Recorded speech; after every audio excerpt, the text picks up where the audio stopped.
Robin. Morning. Good morning, everyone. Good morning, Jimmy.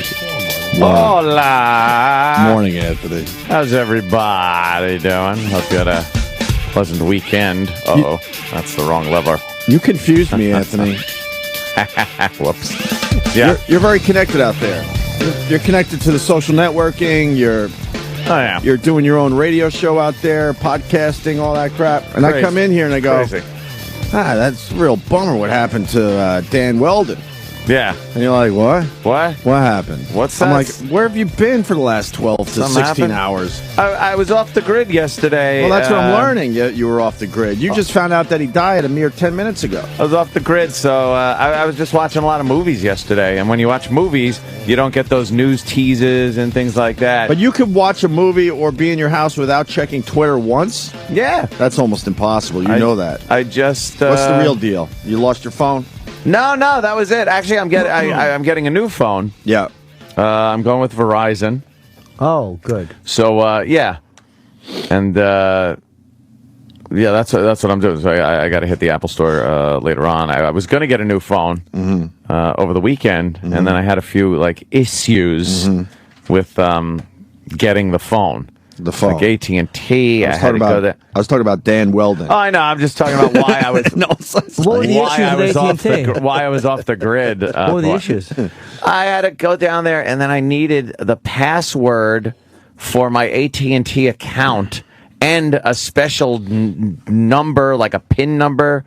When you go in, and I'm going, I've never accessed my AT&T account.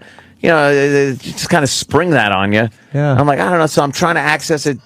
And then, forgot password, click that. And I'm in the middle of the Apple Store trying to get this fucking shit done. And it was just a royal pain in the ass. Yeah. So I was just like, something, I'll come back.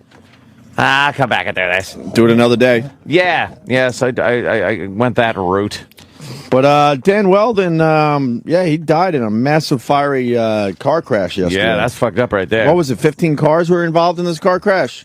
Yeah. They're showing this clip over and over and over again. Yeah, it's a lot of fire, a lot of sparks, a lot of pieces of car flying around. Jimmy said, what did he die of? And my answer was, I think everything. That's his car view. Yes. Yeah. I didn't know if it was fire or the view. impact or... No, all right, someone loses it. Well, they don't show the rest of his in-car camera there? Yeah, maybe, I don't know. Maybe he yelled something. Which one was him? Is that 77, blue is that him car. on fire? No, it's not him burning right here, because I've seen this. No.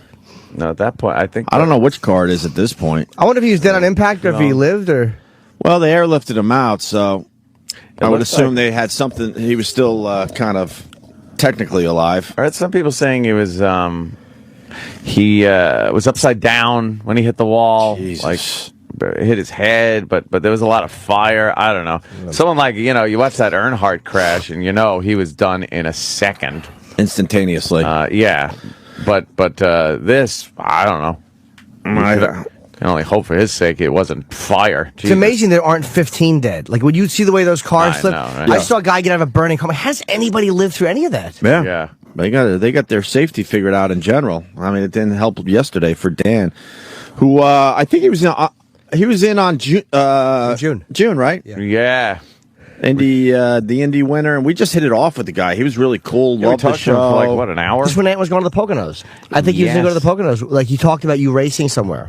Yeah, I think I had done the Poconos. You just did it, right? And you guys were kind of relating a little bit. I was trying to make it seem like, yeah, me too. Yeah, I know. And he was, laughing at it and shit. It's just a bummer. There's something about this one that just bothers me. We've had people on the show before that have, died. Yeah, maybe it's the fact that he's 33 and it wasn't drug-related or some kind of other shit, And two young kids.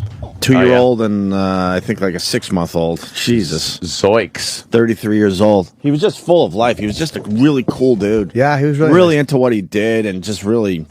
He was like a rock star. He was a rock star, yeah.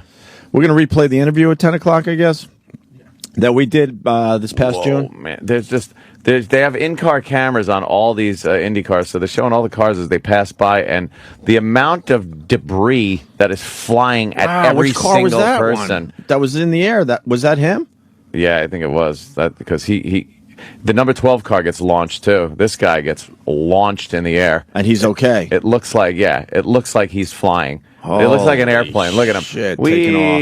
And then bam, he hits. This guy live or die? He lived. Oh, okay. Wow, it's amazing. Everyone else lived. Right? Tire in his face. There's fire. Yeah, tire falling on your fucking head. Tire on your head and fucking fire. And then here's the GoDaddy car. Yeah, I know Weldon hit the fence, not the wall, because you got race fans out there. He actually hit the fence.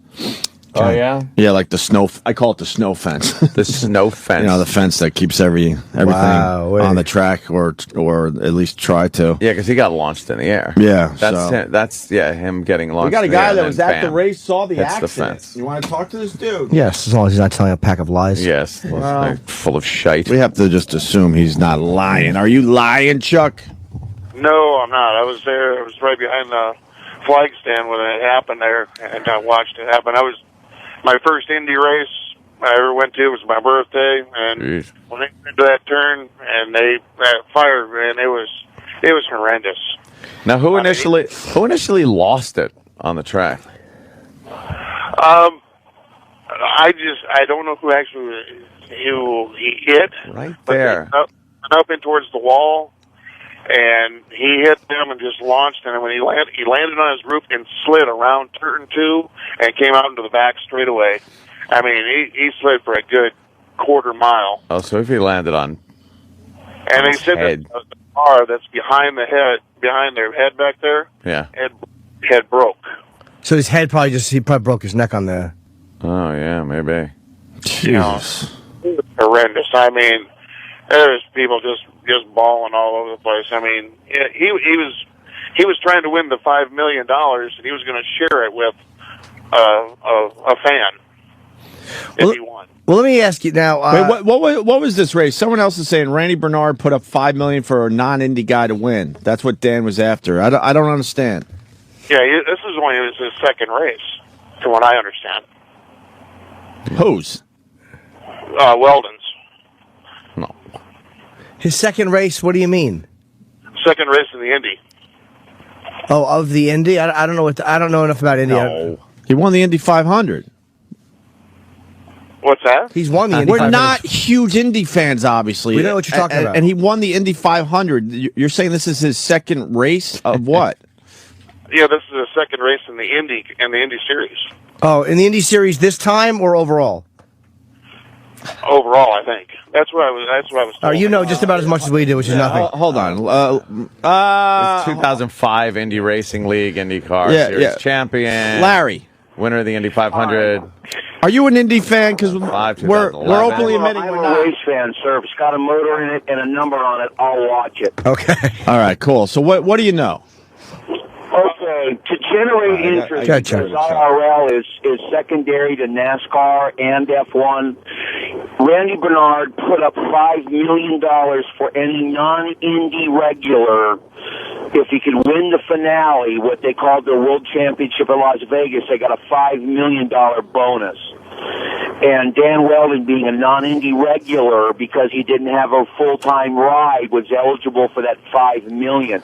He was a past IRL champion and had won 2 Indy 500s. He was a very experienced driver, but as a non-regular, he had a shot at the $5 million. Wow. He was talking about the fact that he didn't have a car, sponsorship or whatever. He didn't have a ride when he was in here. So let me ask you, sir. When something like that happens, okay, the driver, they obviously stopped the race. They have to stop the race. How do the people know that he was dead right away, or do they not what was going on until he got the next day or a few hours later? How does that happen? Okay, they red flagged the race, which means they stopped racing because the track was physically blocked and start cleaning up.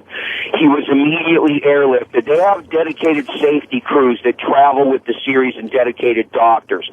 So when they extracted him from the car, he was immediately identified for air evacuation. They had a helicopter at the track to evacuate him. Wow. They air evacuated him, and every competitor out there knew that he was very seriously injured. And they called after 2 hours. They called a press conference. They called a driver meeting. They called everyone to the media center, all the drivers only, and at that time they informed them that Dan had passed away from his injuries. Oh, wow. Then they met with the owners. The owners met separately, the owners of the teams.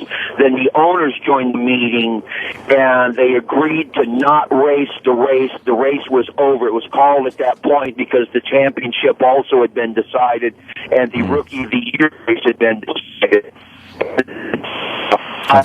Of course. Uh-oh, he hit the wall. Of course. I know. Jesus This Christ. is our luck. All right, well, of course. he had a lot of it out there. We finally find one guy that knows what he's concise, talking about. Call right knows back, how sir. to talk. He really does, like he does a radio yeah. show or something. Yeah. Could you call right back, sir? Maybe you just hit a little, Larry. Larry, your mother, Larry. Would it be awful if the He's reason gone Larry now. got disconnected is because as he was talking, he was riding around a grammar school in a van, and he saw the one he wanted, so he just hung up? Oh, shit. Some horrible reason. Just threw his cell phone out the window. Yeah. To a ditch. Don't need this anymore where I'm going. So I'm guessing he said that 2 hours later they called the drivers, told him he was dead, and then they probably told the fans. That was the race, because there was a 5-lap tribute. Now, is that done the day of, or is that done the next day when the race I think they did it resumes? yesterday. Yeah. Does the race resume, or is it over for I think good? No, it's done. Yeah. Yeah, but they did the Larry? Mikey. Mike. Oh. Mike, Hi, Mike. Mike. there's going to be a lot of questions about this race. There was way too many cars on that track. They said already there was like double the amount that should be. Really? And the track was very, very fast because of the 5 million. Mainly was the too many cars, but it was very fast as well. So why did they allow so many extra cars?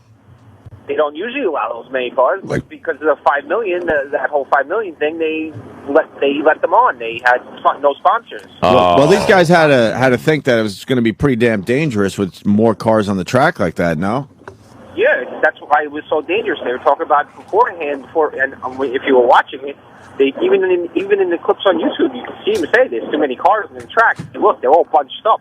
Wow, yeah, there's going to be some kind of investigation. He was in 25th place. There's only usually 25 cars. And there was like 50 cars out there. And they do a five lap tribute, right? Yeah, but they didn't do it yesterday. They're doing. I'm watching it on TV now. On the YouTube. So then, will they continue the race or no? I don't know. Yeah, they continue the race. They just do the. They didn't do it yesterday. Maybe they'll reschedule it or something. I don't know, but I think that just canceled the whole thing. yeah, I think it might be done. Jesus, everybody's doing 30 after that fucking. And Dan's Dan's the 5 million. The 5 million was why all those guys were in it. That's why he was in it. He doesn't have a sponsor. It costs a lot. Right, so it must be nice. You get out there, you just fucking throw a car together, and hope you win the 5 million. You have to have 2 cars. You have to have at least 2 cars to go to any of these races. So you have to have lots of money behind you, which is the sponsorship. So if these guys don't have these sponsorships, they have to win the 5 million. The 5 million will go to their cars and whatnot. But they got to think that it's going to be dangerous out there because inexperienced drivers involved with this or no? Yes. Why doesn't he have a sponsor? He's such a nice guy. The track was, because he's dead. was very fast. I mean, before that. That was another problem. Why didn't he have a sponsor? I don't know. He was in a weird place with that whole thing. I remember. He seemed like a pretty, an affable guy. I mean, you think companies would want to be associated with him. Indy is in NASCAR. Yeah, we understand that. NASCAR, they have 100 guys. They all have sponsors. They have a million sponsors on their car. IndyCar is not watched as much as. Oh, okay. Now it might be watched as much now. All right. Listen, one other question. What was I going to ask? This is the first guy. Dan's the first guy to die in a long time, right? Yeah, on IndyCar, other than Earnhardt. I think someone was saying since 1999, if that's possible. I'm not positive that's a true fact, but that's what was thrown around yesterday. Yeah. So this just doesn't happen often. It is. But those cars are dangerous. You are just sitting in a one wheel. I mean, the safety regulations, they have that thing where they strap you now into your suit. You're strapped down basically into there, and they have that thing around your neck because for the Earnhardt thing where you and then your helmet's clipped to the thing, and so you can't fucking snap your neck. But you're completely exposed to the outside in an Indy car because you're just sitting inside of. Yeah, you could eat a tire really quickly. Yeah, exactly. exactly. All right. And that's exactly what happened. All right, Mike. I just punched it out. Thank you. And Larry called back, and then his phone dropped out just as I was going Larry and his phone. So there you have it, I guess. We're going to replay the interview we had with Dan Weldon at 10 o'clock today. Just a cool dude, man. Yeah, man. We really liked him. He was connected to Letterman, too, wasn't he? In some way? Yeah. Married? I don't know. Was he? Did Letterman sponsor him or something? Or there was some kind of Letterman connection. I don't remember. Vaguely remember. So Unless he had just done Letterman. Yeah. Well, that's a drag. I guess that's what happens, though, you know? Yeah, it's a risky gig, man. That is. You just never know. It sounds like it was a risky race going into it. It does sound like there's some kind of shit going on. I'm sure they'll look into it. All of a sudden, you're throwing $5 million at people. There might be get some people in there that just want to fucking, I think I could do this. You get some people that might be a little too excited to try to win the money. I don't know. Yes. I don't know that shit, but horrible news, man. Oh. So. Meh. I had another nightmare. What happened, Jimmy? Kind of like the last one. What was the last one again? I forgot. Where I was getting my picture with Bush. Oh, yeah. And I think Obama or Clinton. Yeah. And something happened. And then E-Rock was wearing a tuxedo and I got lost. Right. I do remember that now. Yeah. That's the E-Rock tuxedo. I was dreaming that I was getting my photo with Obama and Bill Clinton this time. Nice. And a girl was taking the picture, and I kind of sensed it didn't come out perfectly. And when I looked at it, I realized Obama was looking at me, not the camera. So we kept taking a couple of more. Like, I kept walking over going, like, can we do one more? Can we do one more? And she kept looking like something was wrong. And she's like, oh, the battery light's not working. So I kept going, just take the picture. Just take the picture. My God. Like, I started yelling at her in front of the two presidents. And they thought I was such a jerk. And I finally walked over, looked at the camera. It was off, but she wasn't using my regular camera. It was a long cylindrical one, like a telescope, but she was holding it the way you'd hold a flute, like to her eye. The wrong way, like no, sideways? that was the right way to do that's it. That was just the way it was. That's how the weird flute-like camera worked. And my photo wasn't satisfactory. And then both presidents were hanging out, and they really felt bad that I yelled at her, so they were just signing the back of a manila folder for her. And it had a bunch of red letters on it. So I wanted something signed by both presidents, but I didn't want anything written on it. So I had to go around and find myself a blank piece of paper. And then I looked at oh my God, I forgot this. I looked at my photo with them again and realized my photo got photobombed by two black comedians, Drew Frazier and Tony Powell. It's funny, I saw Drew Frazier Saturday night, and that's one of the guys I dreamed about. Yeah. And one of them, like, you'd see my picture, and one of them was looking at me from the side, like screaming. That was Tony Powell, who's on Imus's show. Yeah. And then I think Drew Frazier, I don't know how I knew, but, like, instead of an eye, it was Drew Frazier. Like, there was a black comedian instead of the president's eye. So, like, they had just photo. How did they? I don't know. How did he pull that one off? He had just stood in front of where the eye was. I don't know how it happened. It's a dream. Why would they photobomb a presidential picture? Yes. And I was so mad at the girl. I kept yelling at her for not taking the photo, and she kept saying it wasn't her fault. And then I realized I still forgot to plug the camera in. And then I went back over a bit to check the flash while it was plugged in and the camera was working. Wow, this picture-taking thing is an obsession. Picture-taking anxiety dreams that you had, they're really fucked up. And that was the end of it. And then something else happened with some old lady. I don't remember what it was. But I went and checked it with the plug-in. And You're really obsessed with my Clinton picture. Yeah, I think you're really just obsessed with my Clinton picture. With just making big ones happen. I think I know why I keep having this dream. Why? Because I'm an asshole. Hey, just so we got our facts correct, that 1999 stat that was going around Twitter yesterday, I guess that's bullshit. So of course it is. Really quickly, Mike's got info on that. Mikey. Yeah. Okay, the last driver was killed was in 2006 at Homestead in Miami. Okay.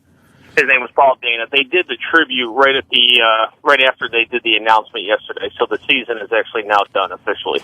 Oh, they're not going to finish that race? That's it. Wow. Okay, yeah, he hit the fence. Burst into flames. Upside down. Any fans get killed yesterday? No, it happened over in a corner where there is no bleachers. I don't know why you would go to one of these races with those fucking cars flying by that We're not fast. sit high up. There's been some races who would want front seats? Where there's footage of cars just going over and just ripping through the crowd. You see a tire just airborne, heading toward a fucking bleacher. Get the fuck out coming at you at a couple 100 miles an hour is probably going to be a problem. I never got into the racing thing. My brother's really into NASCAR. He loves it. Fucking goes all the time. I just never got it, really. But people love it. Who loses it at Thank you, first? Mikey. That's kind of an odd thing. It's hard to see who lost it. He really just, man, that thing comes apart. Fuck. How was everyone's weekend? I started watching that George Harrison thing. You turned on a lot of people to the George Harrison documentary. It's great. It's excellent. Fucking cool as shit. Yeah, we were talking about that. A lot of people have been watching and just saying. I haven't heard one person that said, "Bah, eh, yeah." And you see the whole that Scorsese feel it's got to it is really cool. Right. Yeah, great documentary on that fucker. You don't realize how many songs he had in his back pocket that he wanted fucking Paul and John to pay attention to. And they're just that's what I learned. We've got our own songs. Those two assholes just kind of humored George, it looks like. They really did. At times, I should say. At times. And Ringo was just happy to be there. It's so funny that he was just happy to be there. He knew. He fucking knew. I was just happy to be working. To be working. Did you see that part where Paul and George are kind of, having with the Hey Jude thing? Little tiff in the studio. Yeah. And Ringo's just up on that giant high drum podium looking around like don't wreck my gig, man. Whatever. I'll do whatever you want. I'm just gonna sit here. Please don't do anything stupid. I think Paul was correct about the Hey Jude thing. Oh God, yeah. I mean, you can't have a guitar riff in between each No. little Hey Jude. Although it probably would have worked in another way. They should have done an alternate version. That would have been kind of cool to check out. Why not? Why don't you just have a cuckoo clock sound in between each one? Right. Hey Jude, cuckoo. But a lot of George's songs that was on his first album, could have been Beatles songs very easily. Yeah, I think. But they were like, we got enough. We got enough for this album. We've Sorry. got plenty, George. It's okay. And Eric Clapton comes off like a fucking cunt. Jerk Doesn't off, he come isn't up, he? He really like comes an idiot? across like just a jerk. Isn't he fucking hateable? I think he is. Oh, I can't stand him. There was quite the jealousy, it looked like, in Mr. Clapton. His fucking stupid blues hat. Yeah, he really looked at them like, God, I'm Clapton, I'm popular, and he was bands, but I'm not the Beatles. And he was Clapton at that time too. He had his own success, is what I'm getting at. Mm-hmm. But he just is not likable in this documentary. Yeah, he does come off a little jealous. He talks casually about he's just stealing Harrison's chick and then trying to say, well, it was free love and everyone was swapping and this and that. Yeah. No, man, there was a massive love thing happening there. And he didn't give a fuck that he was going to fuck over his friend. Fucking one of the Beatles was working and this fucking tool was trying to fuck his wife. Fucking asshole. Yeah, I didn't like... I hated him in I didn't this. like Clapton in this documentary, that's for sure. I'm almost done. I got about a half hour to go. Half hour? That's where I stopped. I got He about was a half just too hour busy, to go. man. Yeah, it's a lot. It's a lot of information, that's for sure. You think? Yeah, you pretty much figure out. You get to know everything about George Harrison, what he was about. And I didn't know that he put down the sitar. I just assumed that he sitarred his ass off for the rest of his life. No. But he finally came to the realization that there were guys, what did he say, thousands of guys in India that played it way better than he'll ever play it? Way better than me. That's when I spoke to Ravi. Ravi told me. Enough with Ravi. No.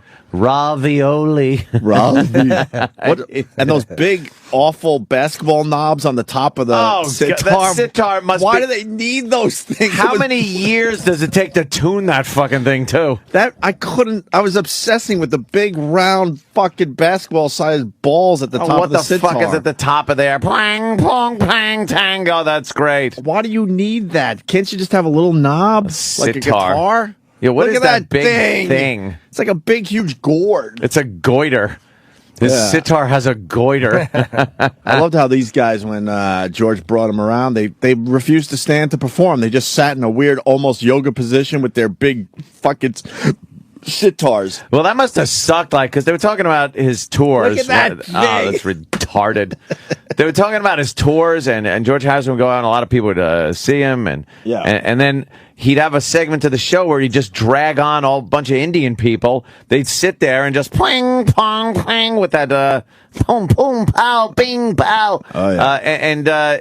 Who wanted to see it? Like, people were just like, oh, God. Mm-hmm. Even the hippies are sitting there going, oh, boy, time for a fucking I don't know about that, though. That a cool sound comes from that thing, if you know what you're doing with it. Well, for, 2 seconds, maybe. No?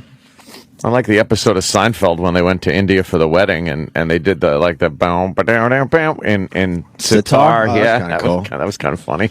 But other than that, keep your fucking sitar. Who gives a shit? Yeah, but the Harrison documentary is all right. Absolutely. It's so weird that you're in the Beatles like that, and all these guys were like, I fucking can't stand the Beatles. I want out. Being a Beatle. Except for, of course, stupid Ringo. Ringo. I was as happy as... It was kind of a thing, like, because they were not that image of the early days, all in the same suit. Woo! She loves you, yeah, boo, oh, yeah. It wasn't, like, that whole image, the Fab Four, the lovable mop tops. That wasn't them. But it's really fascinating that this band, the Beatles, that they reinvented themselves so drastically within a short period of time, and the public completely accepted it. Yeah. That's just amazing if you think about it. That just would not happen today, I don't think. No, they went through like they went from a goofy pop band to this hippie, we're on acid. Acid influenced, guys that all of a sudden decided that they were clean shaven long enough, so they're going to get caveman beards. Every one of them decided, fuck this, I'm growing amazing facial hair. And went on and did their own shit, Why did that happen, you think? The time was just right? Yeah. It was just perfect? And I think they'd had it. Like, it wasn't... artistically, I don't think it was them, like, what they really wanted to do. Well, who do you think was... it has to be Paul... And not just because of longevity, had to have been the most popular as far as pop music goes after the Beatles. I was arguing this point over the weekend, yeah. And then do you give it to George or do you give it to John after the Beatles? Well... You gotta give it to George. Lennon, no, none of them had a song as big as Imagine. No, but what are you asking? Like, pop success? I think I like John Lennon's solo stuff the best. But I think as far as overall popularity goes, Lennon's Imagine is tough to beat, yes. But I would go McCartney, Harrison, then Lennon. That's what I would do as far as like popular radio play. Like, Lennon had a lot of goofy songs in between. Weird Imagine shit, just weird fucking. Right. His last album had a lot of hits. Well, of on course, it, but, that was a massive album. And you can't tell if it was so massive because he died when it was. Nobody said there would be days like these. Oh, nobody told me there'd be days like or these. Or whatever. Talking about shoehorning words. And nobody told me there'd be days like these. Nobody told me there'd be days like these. Nobody told me there'd be days like these. I used to hate that video, but actually that song kind of grew on me over the years. But where he's fucking just around Manhattan. I don't remember. Wacky. But my stupid opinion means nothing, but it just seems like a song anyone could have done, so I'm not impressed with it. Yeah. It's very catchy, obviously, but I'm not. Nobody did me, but Nobody told me the days like these. Oh, this was good. Yeah, this was good too, man. Fucking We All Shine On is a great song. Yeah, that's a good one. Power of the People. No one says a word.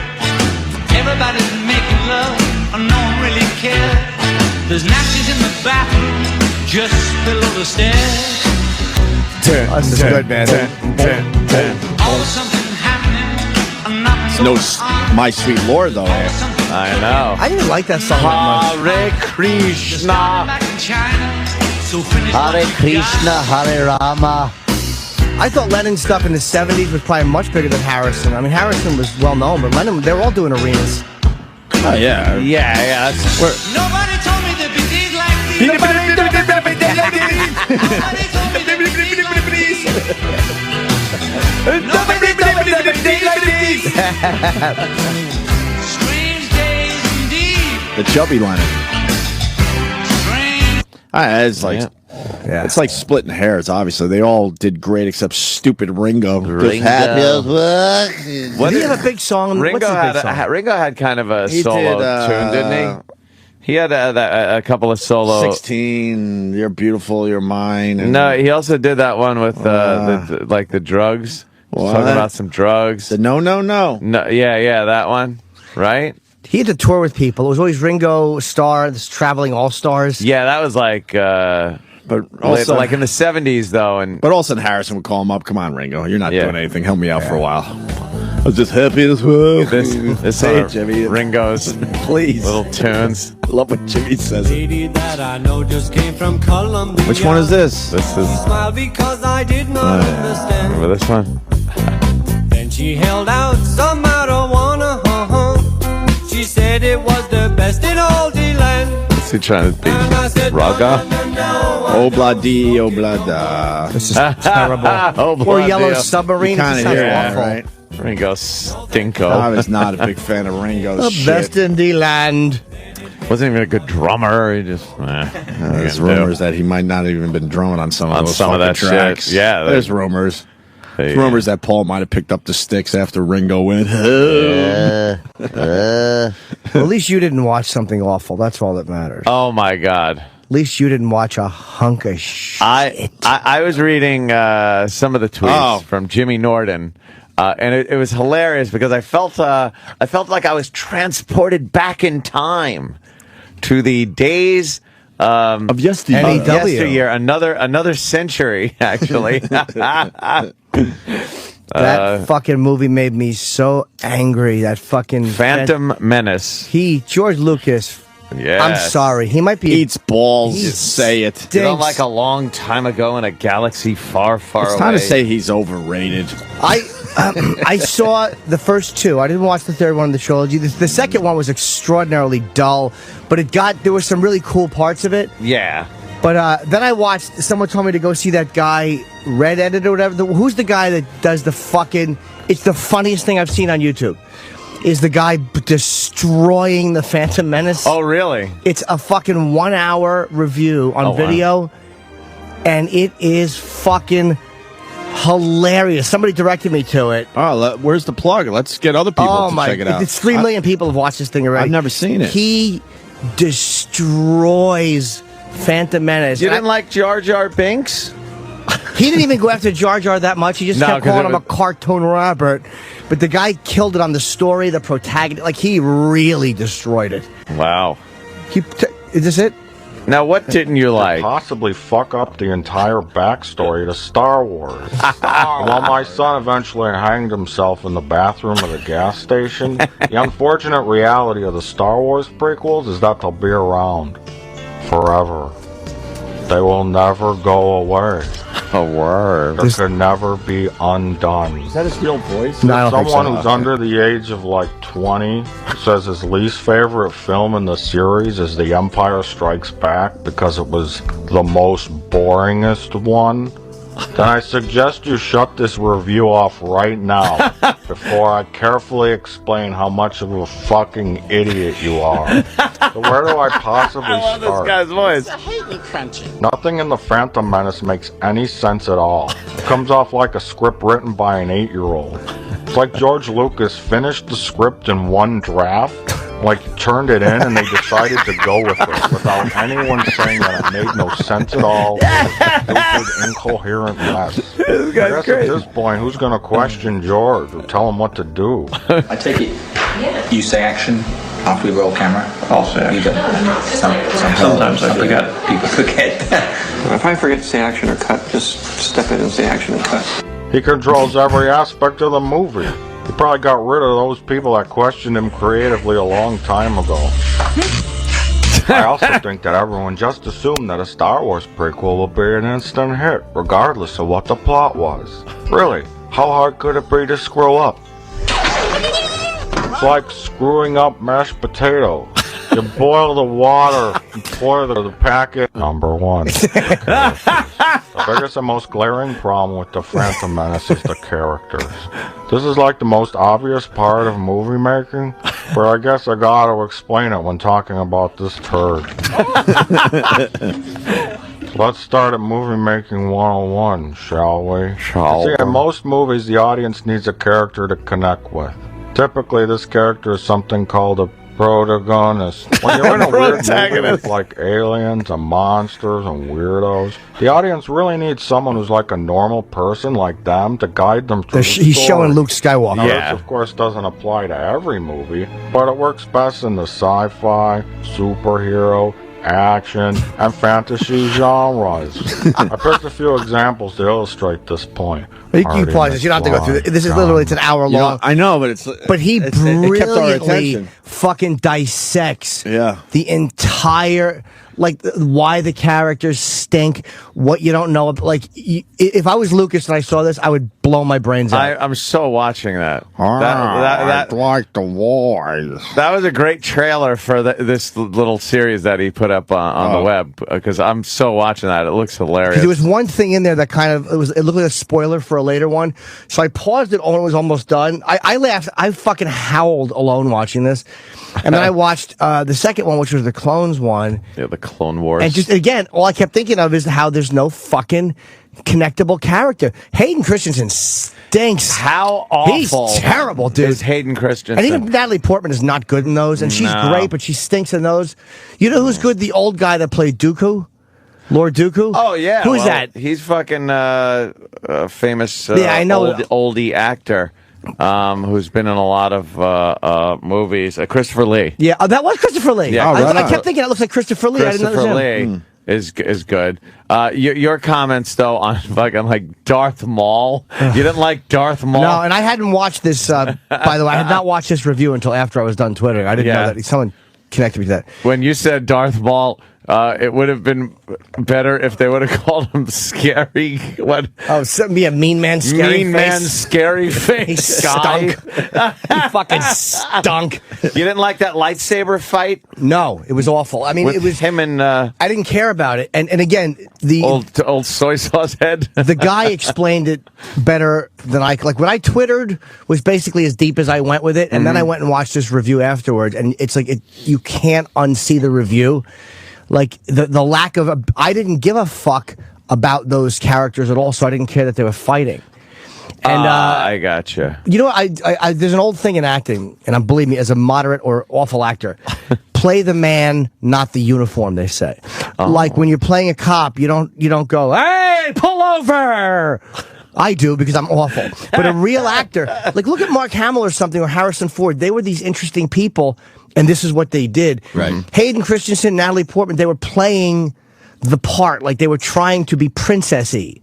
Princess Leia didn't seem like a princess. No. She seemed like a chick who was a princess. That's why you liked her. And that's what this fucking. And I kept watching Hayden Christensen and going, he's playing the uniform. Hayden Christensen terrible, could dude. not fucking play anything. He just stinks.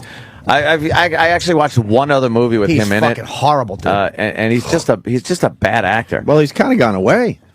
Yeah. Hollywood's pretty much done with him. Yeah, he's done. They're not done with Jack Black and Steve Martin, though. Oh. But they're done with Hayden. That's not as it's Jack Black and Steve Martin movie. You knew would stink, but that's not as offensive as this because George Lucas. The dialogue in this was fucking terrible. Yeah, horrid. And to put Jar Jar Binks and give him that much, I don't comprehend it. Right. I don't comprehend how a guy who's supposed to be smart gives that fucking uninteresting, unfunny, enraging character. Changes the whole series. It makes you hate it. Mm-hmm. And Liam Neeson was good, but Liam was all right. Why was he in it? He did nothing. Right. Gave a fuck about him. It was kind of odd that he was in it and then he's just not. And then I did kind of like Ian as a young Obi-Wan Kenobi because of Obi-Wan Kenobi. Like he kind of did a good impression of a younger version of Obi-Wan, but again, put in that storyline and everything, it didn't matter how well he did. The language stunk, though, because they kept saying, my young apprentice. Yes, my apprentice. Young Padawan. No one, it's like, they didn't talk like that in the first couple. That's why you liked them. That's why you liked fucking Harrison Ford and Mark Hamill, because they were just being themselves. Mark Hamill whining his way through the beginning of that movie. Aunt Peru, Uncle Owen, you're fucking barbecued. Do you know who I love was the guy that played Boba Fett's father? He's an actor named... Django Fett. Django Fett. Temuera Morrison, his name is, if I'm saying it right. Big Samoan motherfucker? No, he's from New Zealand. He was a soap actor, and he was starring in a movie called Once Were Warriors. Oh. He was fucking great. So I was happy to see him. And they didn't really got that dynamic thing going, or I don't know. It stunk. The first two were terrible. Little fight out in the rain was kind of cool. Yeah, there was a couple of good scenes. That was a good scene. There's when they're going through the production thing and he's getting, he's trying to save Natalie Portman. But then you're just watching robots fight. I hated the big Jedi scene. It was like all Samuel Jackson and stupid Yoda spinning in the air like a toy. Fuck George Lucas. He's a dick. How old is this movie now?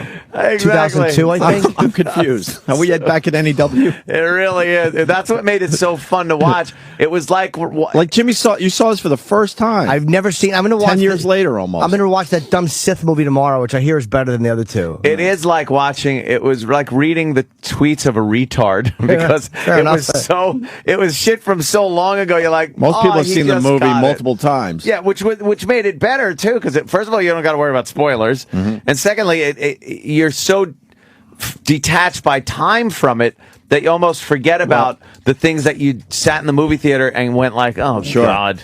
Well, Phantom Menace was 99, so we are talking the previous century. Yeah. Wow. We're talking about another century.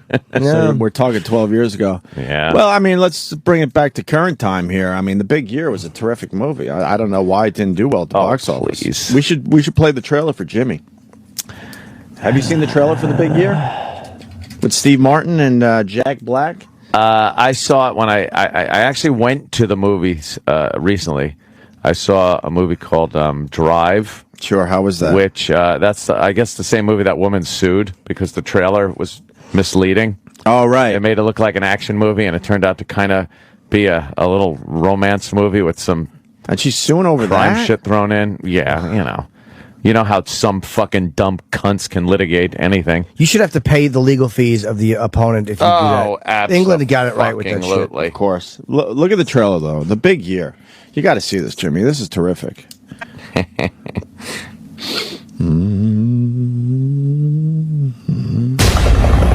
There's going to be major fallout in a few hours. Nuclear fallout. Jack Black. Bird fallout. Wondered what killed your marriage to Steph in 03? First of all, I was married to Bridget in 03. January 1st, I'm out of here. You realize the phase after retirement looks a little bit like this? You quit school, you quit work. Dad?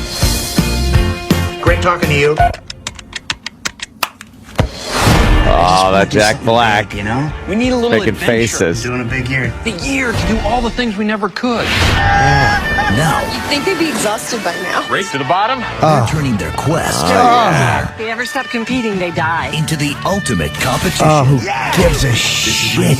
I'm going to make my mark. I fell! Jack Black fell! Fucking nonsense. I'm going to keep my mark. Can't miss the flight. There's not another one for a week. Oh, he's running. See Mark running after another plane. Cooking? Yeah. From the director of The Devil Wears Prada. Oh, Marley God. That'll sell a movie. Whoa. Oh, Jack Black doing a funny dance. Doing a wacky dance. No. Maybe. He's fucking awful. Big or go home. You bought me drinks and got what you wanted. Really? You don't want to know. I like when the music stops. And Steve Martin and fucking Owen Wilson are both wearing the tiny, douchey mountain climber from The Price is Right hat. I'm so glad this movie fucking made $11. Tanked. Horrible. That's But they never put this shit out. It looks terrible. It's kind of like the bucket list, isn't it? Ugh. Yeah, only they're not dying. No, I know. In the 'cause that would movie. be- It's the box office The receipts. box office. Yeah. Yeah. I'm surprised that didn't do well. Really surprised. 40% on How much Rotten money did it Tomatoes. make over the weekend? I heard like $3 million. Is that $3.3 million dollars for How a it even big got- budget film? How it even got 62% as far as the public is concerned. Just again, Well, that's why they make shows these like movies, how because dumb people are. That's why they continue to make them. Because Have you seen it, Jack Black? He's so funny. We gotta go. They lower their bar. Oh, boy. He's awful. I've never liked him in anything. I thought he ruined King Kong. Yes, he did. I thought he had a couple of funny lines in that Danny McBride movie where he was chained to a tree or something. What was with the Tropic Thunder? Tropic Thunder. Oh, right. I didn't mind him in King Kong, to be honest. I thought he was too over the top. Fucking. Well, because the movie itself was kind of cartoony, I so thought I he didn't was mind it. Terrible, like really miscast. Like I liked. I'm not saying I loved it. I just didn't. I was like Adrian Brody. I liked in that. And who was the chick? Naomi Watts. Adrian Brody. I like Adrian Brody movies. Pretty fucking good. You ever see The Jacket? No. That's fucked up, man. Is that about a guy who has a jacket? Puts on a jacket. Wears a coat. And he walks around and goes, I'm a lot warmer with this on than I was without it. That sounds like a spy movie that bees would make. Yellow Jackets. the Jacket. It's weird. No, it's kind of a almost like a sci-fi weird thriller thing. When did this come out? This is a while ago. Yeah, I'm going to check this one out. Yeah, it's a pretty good fucking movie. Really weird. He's a good actor, isn't he? Yeah, he is. And you see the pianist? Yeah. Where he's a Jew and a piano player in Nazi Germany. And actually, I guess in Warsaw. Well, won the Oscar for that. Yeah, that was really fucking good. Well, to wrap up our movie talk, we really should talk about Jack and Jill because that trailer was all over the football yesterday. God. That fucking movie looks terrific. We ripped that fucking piece of shit apart. I wish and it just it astounds me that might have movies Adam like Sandler that in, are made. I wish Adam Sandler listened to sure. us because I would tell him to just take the copy of Jack and Jill, Yeah. the original, and throw it in the garbage. the original. Just throw it in the garbage. Adam Sandler is Jack and Jill. Adam Sandler and Adam Sandler. I hate that. Is there even a chance that this is going to be a massively funny movie? No. It could be successful, obviously, because for some reason people love Adam Sandler movies. They can't get enough of Adam Sandler movies. What was the last funny one he put out? We asked that all the time, and no one could figure it out. I don't know, man. And people don't like things like, Happy Gilmore and stuff, and there's some people that just don't like those. When they first came out, but you got to look at it with hindsight. You can't look at it with the way he is now. Right. Remember when that first came out, you're like, fucking Adam Sandler's funny. That movie's funny. That now when you watch it, you just think of the now Adam Sandler and what he turned into, and it's kind of like, that sucks too. We don't have to do the trailer again, do we, for Jack and Jill? No. It's him and his sister are twins, and instead of just getting a chick that kind of looks like him, it's Adam Sandler playing the girl too. So he's in drag. He figures it works for Medea. Right. So why not maybe do this Medea franchise thing like that? It's uncomfortable to watch that trailer. You're Adam Sandler. What the fuck? Yeah. This is the best idea you had? Laying around? That's all we got to work on right now. I was going to dress like a girl and be my own sister. What is Bird Fallout, by the way? Is that a bird shit show? Bird shit show. Come on. Where are you, Jimmy? Bird Stop it. Fallout. Yeah, you Who got the no sense of humor. fuck would laugh at that? Who the fuck? Who laughs at that? He meant Hilarious. bird duty. You guys watch football at all? Your Cowboys did terrific until the last fucking drive by Mr. Brady, and everyone and their mothers knew he was going to get the job done once again. Holy shit, that guy's ridiculous. I saw a little bit in the gym, but he's a big game quarterback, and Romo's not. I mean, he just does it, and Romo doesn't. Like, all right, I got to do this. He gets out on the field, just completely calm in the moment. Yep. You just knew it was going to happen. But they were doing the caveman shit. Did you see the Geico shit? No. Will they just fucking move on from the goddamn caveman already? Enough of that. They had him in the locker room in a cheerleader's outfit. I guess that was supposed to be a big laugh. Oh, that's hilarious. Everyone's so hilarious. Why are they continuing with that fucking thing? Because people are stupid and think that you'll find people out there that chuckle at it. At the Geico Caveman. Yeah. Find me one. I know. Especially after the sitcom. Find me a jury. Especially after the sitcom bombed. Yeah. Find me one. Oh, you know what else I saw? Go back to movies for a second. Over the weekend, just last night, actually. And I hadn't seen it in so many years, but Jimmy had talked about it a lot over the past year or so. And I guess when I first watched it, I didn't have a real appreciation for the acting. What's that? Fucking Glen Gary Glenn Ross. Oh, man. Holy mother of fucking... Jack Lemmon is so goddamn. Everyone's good in it. When he goes Pacino's fucking great in it. Like you're an asshole, and he throws the lemon drop in his mouth. Yeah. You're an asshole. I'm done here. Yeah. I'm finished with you.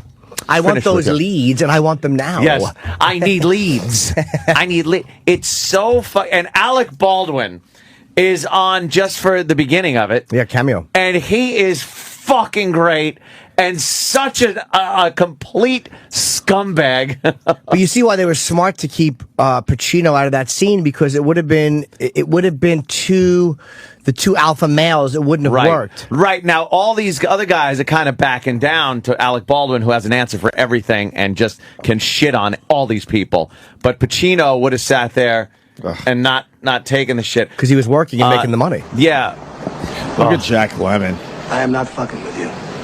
Yeah, just put that coffee down. That's for closers. I'm here from Mitch and Murray. And I'm here on a mission of mercy. He's so fucking good in this. And this came out 92, I think, or something like that. Yeah. You call yourself a salesman? What a sad sack Jack Lemmon was, I don't gotta listen to this shit. You certainly don't, pal. Because the good news is you're fired. The bad news is the old guy. you've got just 1 week to regain your job, starting with tonight. Starting with tonight's sit. What an awful job to have. Gone try to sell land to people. The rain. Yeah. Good. Oh, when he comes in and he's like... Because we're adding a little something to this month's sales contest. As you all know, first prize is a Cadillac Eldorado. Anybody want to see second Eldorado. Second prize is a set of steak knives. Third prize is you're fired. Ed Harris was good, too. Just fucking, like, miserable. You laughing now? You got leads. Mitch and Murray paid good money. The desperation of Jack Lemmon in that. It kills you, right? Especially at the end where, he's trying to talk his way out of trouble with Kevin Spacey. And he's like so desperate. And he's trying to work the smarmy sales guy angle. And it's just not working. Oh, come on, John. I can get hot, John. Yeah. I get hot. I'll give you 50% of all my... Because his daughter was in the hospital. Yeah. Couldn't spend time with her because he had to go out in the rain. He goes to that guy's house, and the guy just wants no part of him in his house, and he's trying so hard to stay in and just keep talking to the guy. Oh, is the little lady here? And the guy's like... Yeah. Well, when he's like... when he sold Bruce and Elliot Nyborg, and he got them to sign... and they're lunatics. That is a really amazing movie. You saw the play. Now, what part did Alan Alda play? He played the Shelley Levine part. He played Lemon's part. Oh, he did? But I preferred... and then... who else was in that? It was... I forget the guy who played... Pacino's part was a good actor. Liev Schreiber. And Jeffrey Tambor was in it. Tom Wopat was in it. Very good cast. But I thought that I didn't like the way Alda played Shelley Levine. He made just a character choice, which I preferred Jack Lemmon. Yeah, Lemmon comes off like the aging kind of poor salesman guy. Oh, the Machine Levine.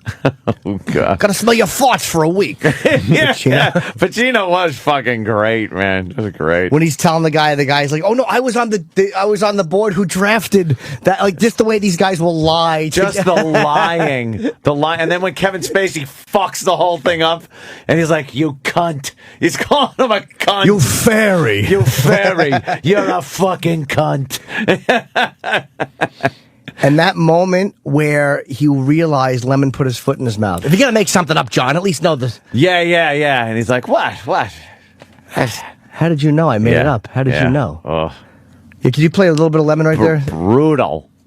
Now we just sit there. I got my pen out. Always be closing. It's talking about closing the deal. Say in the old ways, right? Convert that motherfucker, sell him, make him sign the check. Now they got their money in government bonds. I said to myself, fuck it, let's go all the way, the whole route.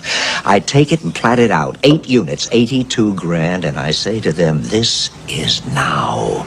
This is that thing that you have been dreaming of. You are going to find the suitcase on the train. The man walks in the room, that bag is filled with money. That's great fucking acting, man. When you look at that, it's like, fucking... No, I don't want to pussyfoot around, huh? You think you got to look back on this thing? I do, too. Now, I'm here to do good for you and me, the both of us. Everything, like how he's moving. How do you do that? His arms, his elbows are almost at his torso. Yeah. That's it. All 8 units, period. What a great... I got it's so natural and just great. I turned that contract around. That's 8 units, 82 grand. And I 82 said, grand. I want you to sign. I sat there 5 minutes. And then I sat 22 minutes by that kitchen clock on the wall. Ricky, not a word, not emotion. And what am I thinking? Is Ricky wrong? No, I did it. Just like the old days, like I used to, like I was taught, I did it. Like you taught me. Oh, hey, no, nobody. Oh. Well, if I did, I'm glad. No, what I did, I I know that he's little so laugh thing. fucking good, It's man. Just, that's amazing acting. That's what that is. To be that... Yeah. To be that guy... To be the guy and be like when you're acting to be the guy like that, he really is a real estate salesman. Yeah, when you watch that, you never are taken out of the moment that you even know that it's Jack Lemmon. It's like, all right, I've seen Jack Lemmon in other movies. He's that guy. But watch Hayden Christensen try to bumble through a line. Oh, Kenobi's gonna be mad. Literally, that's how I would have said it, and I suck. You don't have the good looks. You can pull it off if you have the good looks. Dude, then it doesn't matter how well you act. What a terrible fucking choice to play a young Vader. What a terrible fucking choice. Yeah, because he was another whiny ass in that movie. You know, it's not fair. It's not fair. You're fucking Darth Vader. Stop it with it's not fair. They should have got someone harder looking. Yes. Did he have to be fucking beautiful? He was trying to fucking, get the Lucas. teen girls in there is what he wanted to do. Lucas is like, well, anything I do, I'm going to get the teen boys in there. Right. We're going to get the geeky guys that are going to be in there, so I could put out any piece of shit. They're going to see it. How do I get the bigger audience, the teen girls? I'll get a heartthrob and cast him in the fucking role of the most important character. Little Lucas. Jack Black should have done it because his eyebrows could have raised. He could have Yeah. We should absolutely break. We got Kevin Smith coming in today, and Jay Moore's stopping by to finally say hi. Yeah, right.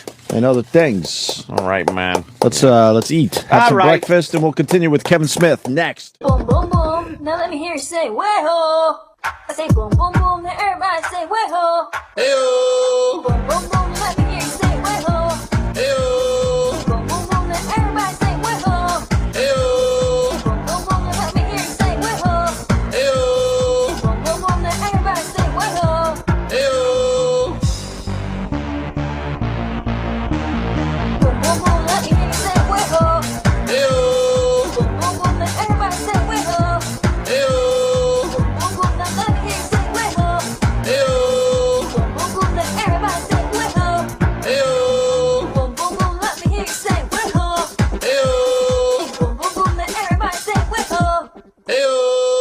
Anthony, do I look as young as your girlfriend?